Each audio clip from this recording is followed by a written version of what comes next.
নমস্কার বন্ধুরা, আমি চলে এসেছি একটা উচ্ছের নতুনত্ব রেসিপি নিয়ে। যারা উচ্ছে খেতে ভালোবাসো না তারা এইভাবে করে খাবে, দেখবে ভালো লাগবে। প্রথমে আমি উচ্ছেগুলোর কাঁটাগুলো ছাড়িয়ে নিয়েছি, তারপর এটা একটু সেদ্ধ করে নিয়ে যায়। আর একদিকে সেদ্ধ করতে দিয়েছি, অন্যদিকে আমি 3টে লঙ্কা ফোড়ন দিয়ে দিলাম আর একটা রসুন দিলাম। একটু ভাজি করে নেবো। এরপর পেঁয়াজ কুচিয়ে রেখেছি, সেগুলো দিয়ে দেবো।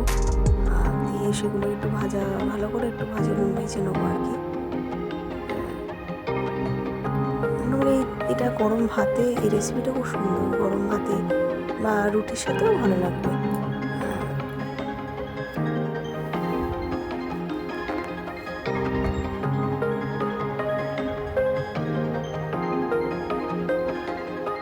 পেঁয়াজটা ভালো করে ভেজে নিয়েছি।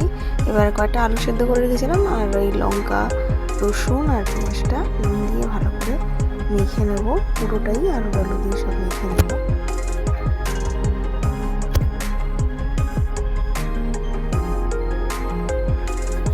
ভালো করে মাখবো। তবে যারা ঝাল কম খাও তারা লঙ্কার পরিমাণটা কমিয়ে নিতে পারো। তবে একটু তেতো আইটেম যেহেতু একটু ঝালঝালি করলাম। তো আমার মাখা হয়ে গেছে। আমি একটা চিকেন মশলা নিয়ে নিয়েছি, এতে একটু চিকেন মশলা দিয়ে দেব, আর অল্পই দেব। আর এর সাথে একটু দই অ্যাড করব। দই দিয়ে একটু ভালো করে মেখে নেব। আমার মাখা হয়ে গেছে। এবার আমি সেদ্ধ উচ্ছেগুলোর মধ্যে আমি পুরটা ঢুকিয়ে দিয়েছি।